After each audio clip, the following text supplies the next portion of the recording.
Imagine 2.5 million people gathered on one beach, dancing, crying, screaming lyrics to their favorite pop icon, Lady Gaga.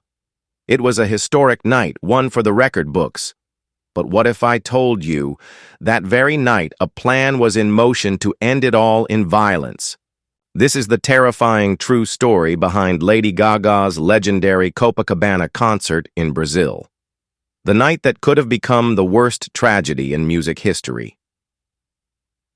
On May 3, 2025, Lady Gaga made history, performing a free concert on Copacabana Beach in Rio de Janeiro. She drew a crowd estimated at 2.1 to 2.5 million fans. Let that sink in, 2.5 million. That's not just a concert, that's a city. To put it into perspective, Taylor Swift's biggest concert had 96,000 people. Rihanna's biggest, about 70,000. Gaga's crowd was 25 times bigger. It became the largest crowd ever for a solo female artist in history. The beach pulsed with music, lights, and raw emotion. But in the shadows, something far more sinister was unfolding. Just days after the concert, Brazilian federal police made a chilling announcement. They had foiled a terrorist attack targeting the very crowd that had gathered that night. According to authorities, 2 suspects, both linked to extremist hate groups, had planned to detonate homemade explosives during the concert. Their motive? Hate. Specifically targeting the LGBTQ+ community, a community Gaga has long supported and championed. The suspects had been communicating online in encrypted forums, sharing bomb-making instructions and plans to make a statement. Thankfully, Brazil's anti-terror task force had been monitoring them. Raids across several states led to the seizure of weapons, devices, and disturbing messages. But just when it seemed like the worst had been avoided, things got even darker. A third individual linked to the same extremist network was arrested. But he wasn't just planning a bombing. He had allegedly been plotting something even more horrifying. A Satanist ritual involving the murder of a child. According to Brazilian authorities, this man had shared plans for what he called a ceremonial sacrifice that would coincide with the chaos of the concert attack. While this third suspect wasn't directly targeting the concert, his arrest revealed a web of radicalized extremism operating online and dangerously close to executing their plans in the real world. Perhaps the most shocking part? Nobody told Lady Gaga. Nobody told the public. Authorities made a calculated decision to keep the threat secret until after the concert. Why? Because alerting the public could have caused mass panic. 2.5 million people rushing off a beach in chaos? It would have been catastrophic. Instead, law enforcement neutralized the threat quietly. Gaga and her team only found out after the fact through news reports. Once the news broke, Lady Gaga released a heartfelt statement to fans. "I had no idea we were in danger, but I believe in the strength of our love and the power of music. Brazil, you showed me what resilience looks like." She praised the bravery of Brazilian authorities and expressed deep gratitude to the fans who showed up in love, not fear. Gaga also reaffirmed her support for the LGBTQ+ community, saying, "Your existence is not a threat. Your joy is a revolution." This incident raises massive questions. How do we keep large public gatherings safe?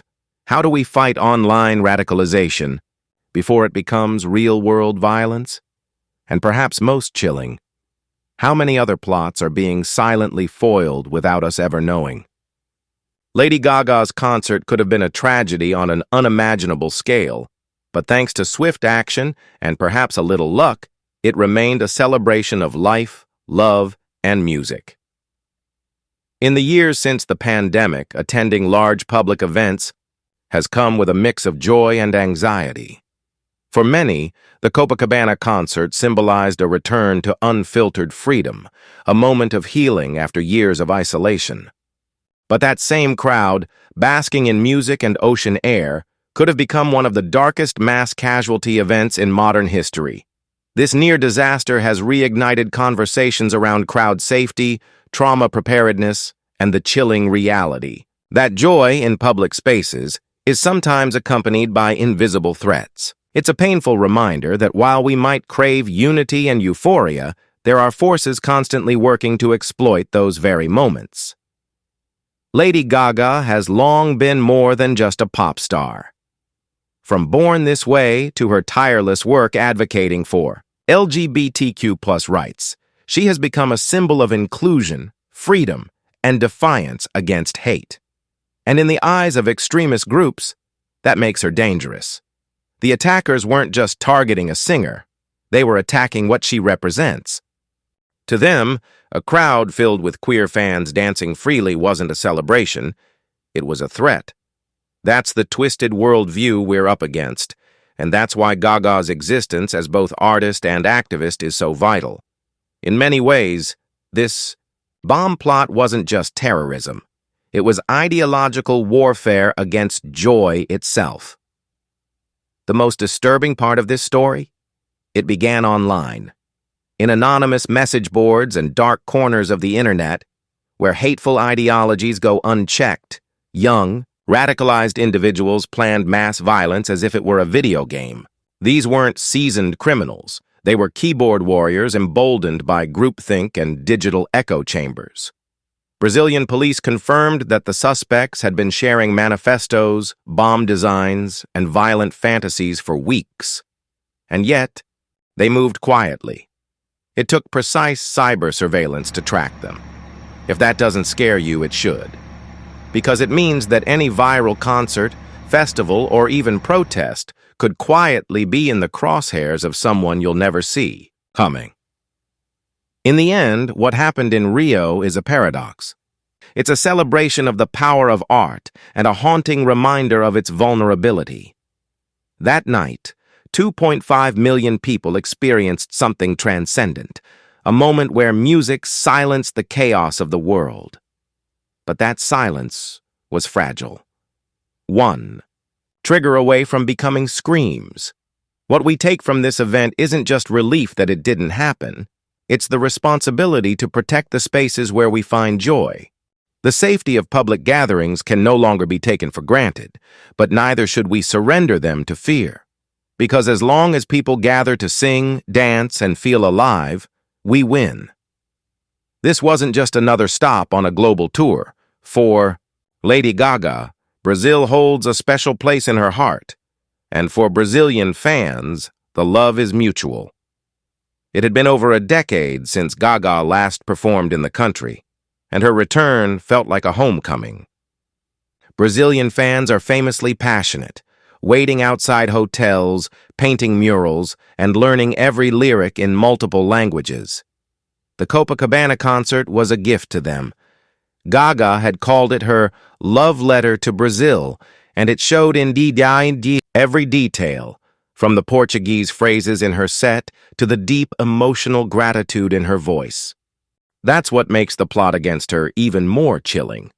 It wasn't just an attack on a public event, it was a targeted attempt to destroy something rooted in love, loyalty, and cultural unity. In the days following the bomb plot's reveal, the media response was immediate, but not always careful. Headlines leaned into sensationalism. Satanist ritual, 2.5 million lives at risk, Gaga nearly killed. And while the facts are shocking, the tone often danced on the edge of exploitation. Some outlets focused more on clicks than context, glossing over the incredible work done by authorities and the resilience of the fans. Others failed to highlight the LGBTQ+ targeting aspect at all, erasing the very reason this concert was chosen. In times like this, storytelling matters. Not just what happened, but how it's told, because when the media turns trauma into clickbait, the real lessons can get lost in the noise.